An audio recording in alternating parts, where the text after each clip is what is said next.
Recyclico, making lithium-ion last forever.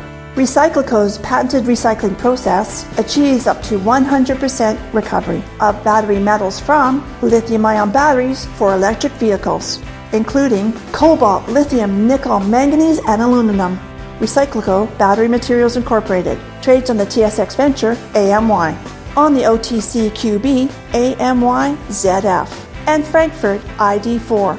For more information, visit recyclicode.com or phone us at 778-574-4444. Recyclico, making lithium-ion last forever. You're listening to HowStreet.com radio, available online at TalkDigitalNetwork.com. Welcome to HowStreet.com radio, the online source for market opinions. Here is Jim Goddard. My guest is Josef Schachter, founder of the Schachter Energy Report, online at schachterenergy.ca. He's speaking to us from Calgary. Welcome back to the show, Josef. Oh, it's a good pleasure to be with you, Jim. Josef, we're still living in an environment where we're seeing interest rates go up around the planet. Where's the latest hit, and where do we expect more? Well, the issue is inflation, and some countries, especially in Europe, are still facing significant, increases in electricity and transportation. You know, the increases in taxes on those items, and food costs are going up. Wage costs have been pushing up. Unions have been getting very good contract, upgrades in terms of compensation. So, the ECB today, the Bank of England today raised interest rates by 50 basis points. We've seen 25 basis points increases in other parts, Australia, Canada. I think it was 50 in Norway as well today. And a lot of people are saying that the July number is probably, July central bank meetings will probably show 25 beeps more in Canada, maybe 25 beeps in the States. And the pause or skip will be over. And the basic issue is that while the PPI, CPI numbers will look better because they're dropping off a high June number from 2022, and that's what the bulls are hoping for, and that's what the optimists are saying, why interest rates should come down and not see an increase in the July, central bank meetings. But the offset is what we're seeing is significant wage inflation. Productivity is going down, and we just saw two very big contract, increases. One, the West Coast of the United States dock workers, and the other one was UPS. And so the fact that we're seeing a low unemployment rate, lots more jobs openings than there are people to fill them, all of that is still weighing on the central banks.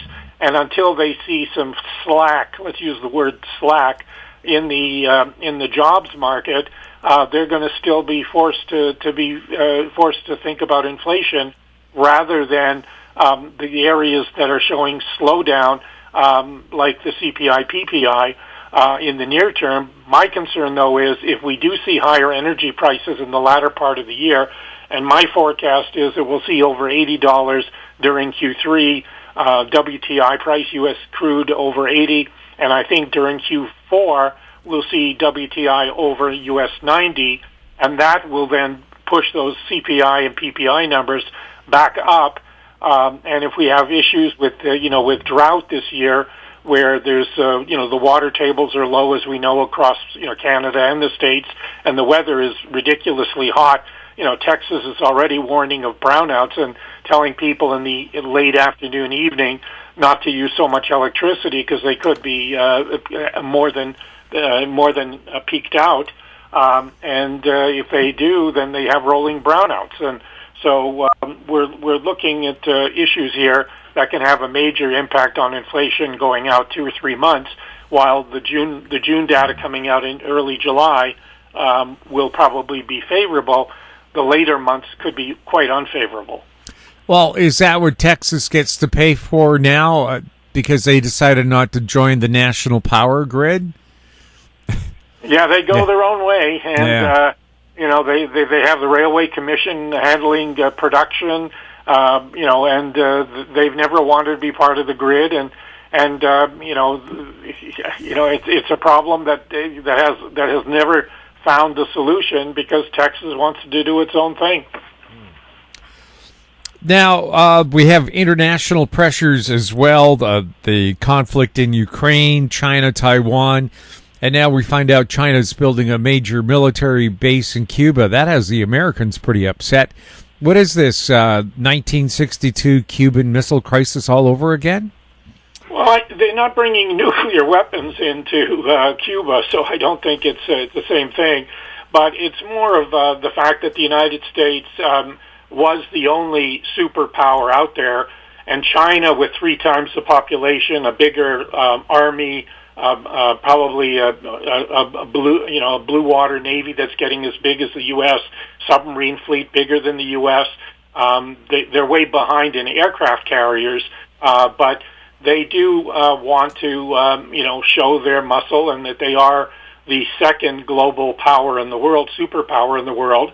And they don't like it that the United States has put military troops in Taiwan. They've got them in Australia, Northwest Australia.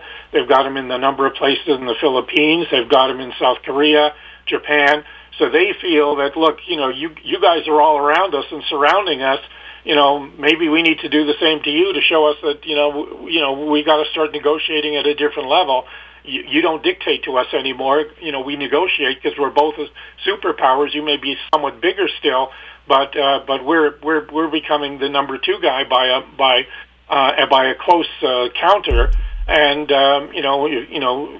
Cuba may be just the start. They may go to Nicaragua. They could go to Venezuela.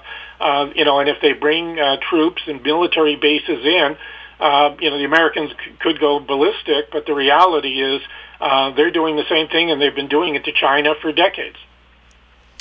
Right, and of course, China, with just sheer numbers and ingenuity, creating artificial islands across the Pacific. They could eventually end up with bases off Seattle and L.A. Well, I'm not sure they could do that, but they're definitely doing them close to the Philippines and Vietnam, and Papua New Guinea and the other players in the area, and of course there's fishing rights, there's potential hydrocarbons offshore, and that's causing a lot of consternation. Philippines was getting closer to China, and now the new Marcos government is now moving back to being pro-U.S. They were trying to throw off the Americans, during his dad's time and afterwards, because the Americans had Subic Bay and all those military bases in the Philippines under, the General Douglas MacArthur, but more importantly from when his father pushed out the Spanish.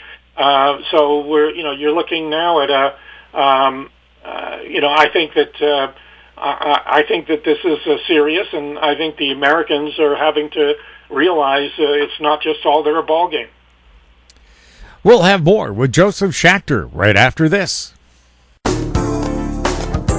Don't miss out. Stay informed. Receive the HowStreet.com weekly recap with thought-provoking podcasts, radio, and articles delivered to your inbox. Sign up for the HowStreet.com weekly recap on our homepage at HowStreet.com.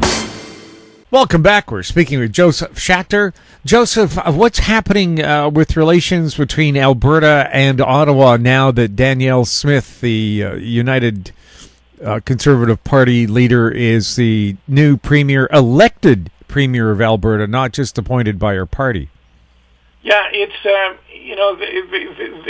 you read stuff in the paper and you think that there's going to be a major confrontation coming up, but I think that the way she won the election was when she showed that the NDP when they were in power weren't so good, and that yes, they've made mistakes in the UCP, but she's listening.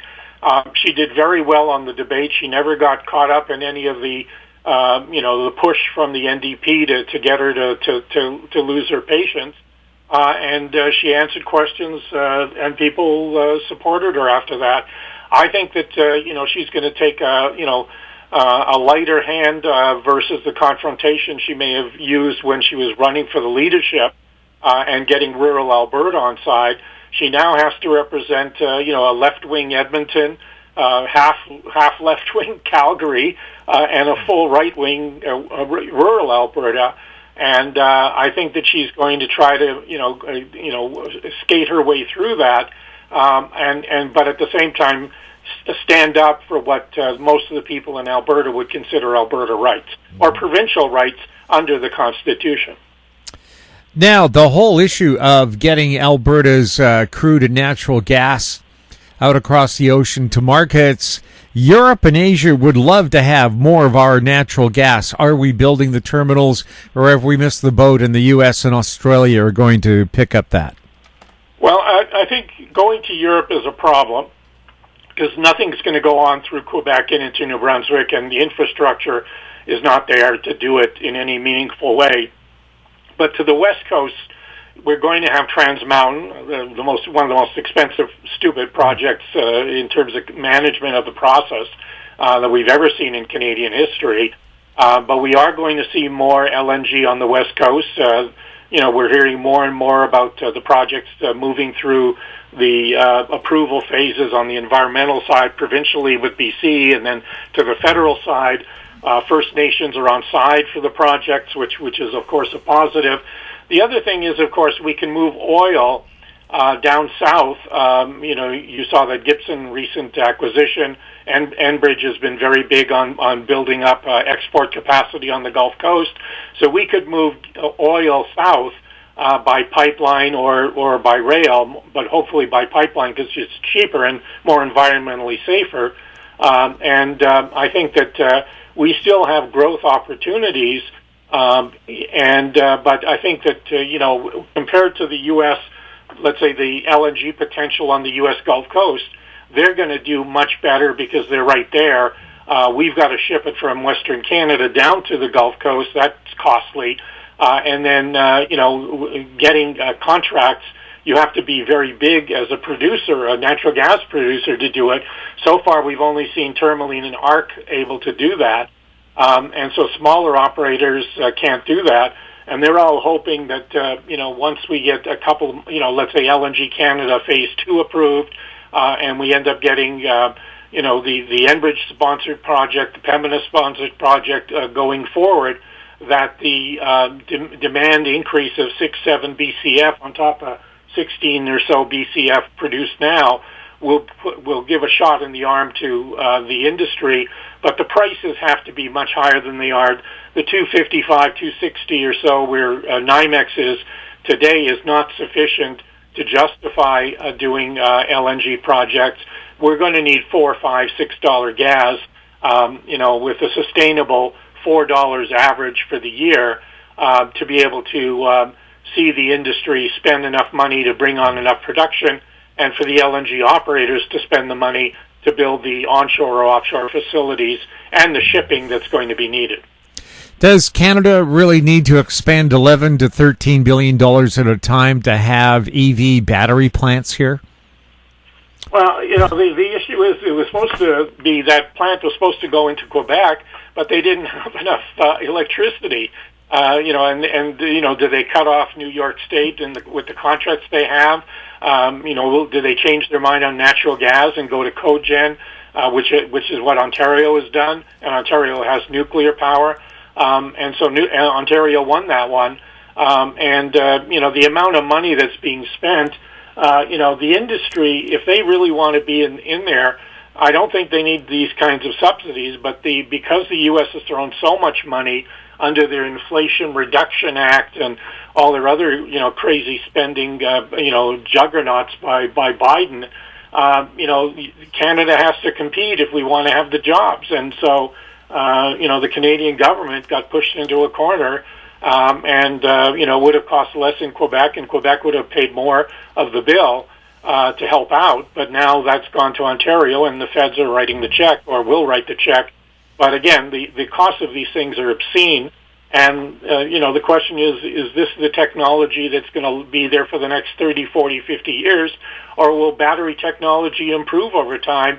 And maybe this is a white elephant. Well, in Britain, I don't know how well it's worked out. They plan to put a green strip on their freeways, the motorways they call them, that would charge your EV as you drove, but apparently it doesn't work well in wet or snowy weather, which would make it almost useless in Canada. Yeah, well, and also remember how long that people who have EVs now, Teslas or whatever, that in the winter the charge doesn't hold as much, and so you've got to go to the charging station more often.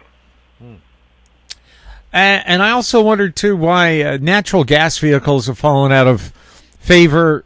I would have put a compressor on my natural gas line at home and just gassed up at home, avoiding all the road taxes. And also, as we go to electrical vehicles, without the gasoline tax revenue, the government's going to find a way to tax your vehicle, which probably means a yearly mileage charge. Well, the one thing that's going to shock Canadians is when we get to July 1st and the next carbon taxes come on, we could be looking at 15 cents more per liter across Canada. So that could be a 10%. That's a 10% increase in Alberta, in Europe they've lowered carbon taxes, because it's impacting the economies there. Now, for the oil patch itself in Alberta, how's that doing? Well, the oil patch is slowed down, more in the States than in Canada. The rig count came out today, last week, Friday, and the U.S. rig count is 687, down from 740 a year ago. The Canadian rig count is 159 versus 156, so we're holding our own, and the industry is drilling for liquids-rich natural gas, the condensate, because that's needed to move the heavy oil, and they're looking at light oil, and they're looking at the heavy oils, from the plays that everybody likes there. So we're holding our own. We're not yet at peak, capacity, which will be around 200 rigs versus that 159 during the summer when we get to very, very active. But I think that, we need higher natural gas prices, to really, a quick start the drilling that's going to be needed in Northwest Alberta and Northeast BC, especially Northeast BC, if they're going to meet the gas demand for LNG Canada Phase 1 alone. Joseph, what else should we be keeping a close eye on right now? I'm concerned about, the potential of some misadventure on the military side, either in the Black Sea, as we talked earlier with Ukraine, where blockade could happen, but also with Taiwan, where if there's some kind of a blockade or some kind of instance where the United States and China have some kind of a confrontation, even a small to medium one, the shipping lanes there transport over 50% of the crude oil from the Middle East to Japan, South Korea, China, etc.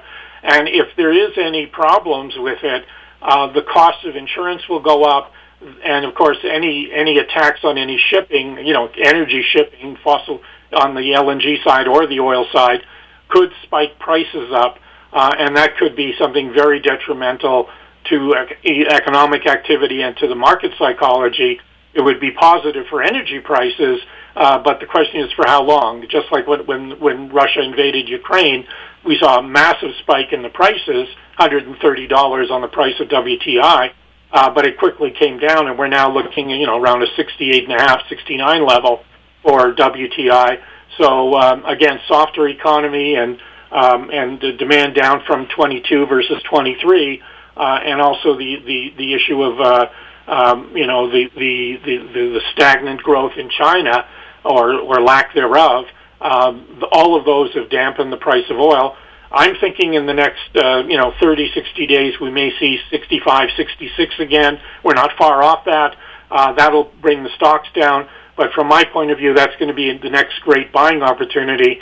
So hopefully the next time you and I are talking, we're saying that the sector is extremely cheap and people should be buying. And that's my view right now, that we'll be saying markets are very, very cheap. Stocks are down another 10, 15% from where they are today on the energy sector side, and that would provide tremendous bargains for investors, like we saw in mid-March when you and I were talking then, and I said we were at a table-pounding buy opportunity. We had a nice bounce off that, and now we're backing off again, and the next buying opportunity could be the next 30 to 60 days. Joseph, thank you so much for chatting with us. Oh, my pleasure as always, Jim. My guest has been Josef Schachter, founder of the Schachter Energy Report, online at schachterenergyreport.ca. He was speaking to us from Calgary. If you have any questions for Josef or for any of our guests, you can send them to info@housestreet.com. Find us on Twitter @HouseStreet. We're also on Facebook. I'm Jim Goddard. Thank you for listening.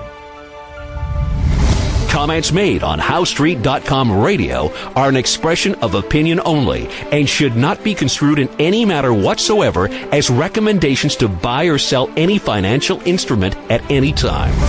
Available online at talkdigitalnetwork.com. HouseStreet.com radio is a production of House Street Media Incorporated.